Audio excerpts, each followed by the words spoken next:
Good morning.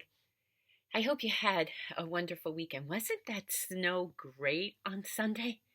I think that was the most beautiful snowfall I've seen in years. Those big, giant flakes tumbling down like marshmallows. I just loved it. I think because for a while, when the snow was falling and everything was covered in this blanket of sparkly white, I could forget for a while the struggles, pain, darkness that so many are going through. It's been almost a year since we were hit by the coronavirus storm, and although each of us were affected differently, all our lives were changed and disrupted in some way. Many of us aren't where we were planning to be with our job, family, finances, relationships. Many folks feel like they have been blown off course by a situation they couldn't control. Maybe you're filled with sorrow and grief and it weighs heavy on your heart. Maybe worry and fear fill your days and nights. And I imagine many folks are losing hope of getting back on track and making it back to how life used to be. I totally get it. Question is, how then do we stay faithful when we're in the middle of a storm and we feel like giving up because we just don't see a good resolution in sight? You pray. You pray. See, when we go through tough times, we need to pray and seek God, maybe more intensely than at other times. Actually, my greatest times of growth have been when I've reached the end of my resources, and all I have left is Jesus. Actually, God often uses those times to build my hope and make me rely on Him and His presence even more. And when I do that, the fear and anxiety actually lessen.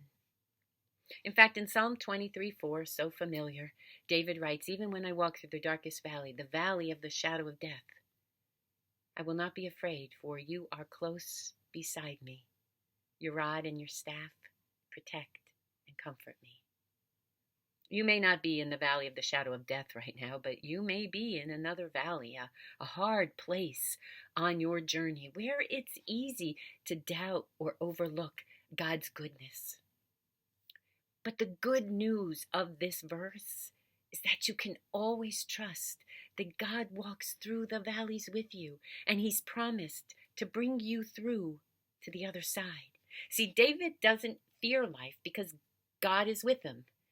He knows that. He trusts that. He relies on God's presence, and it brings him strength and comfort.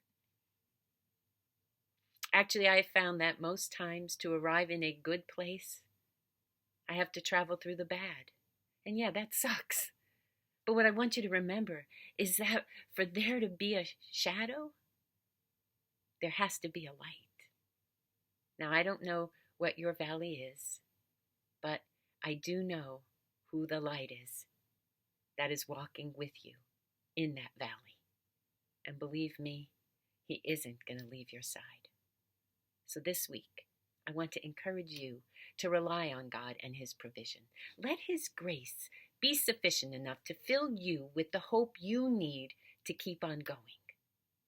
Please trust that. In fact, every day, before you even let your feet touch the floor, ask God to supply you with what you need for that day, to help you walk through that day. Ask Him to help you with the fear, the worry, the grief, the daily decisions that might overwhelm you, so that you can make it through the day with Him.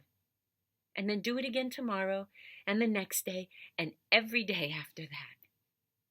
And I promise you, He will supply your daily needs because He loves you and wants only good things for you. He said it Himself. Now please, stay safe.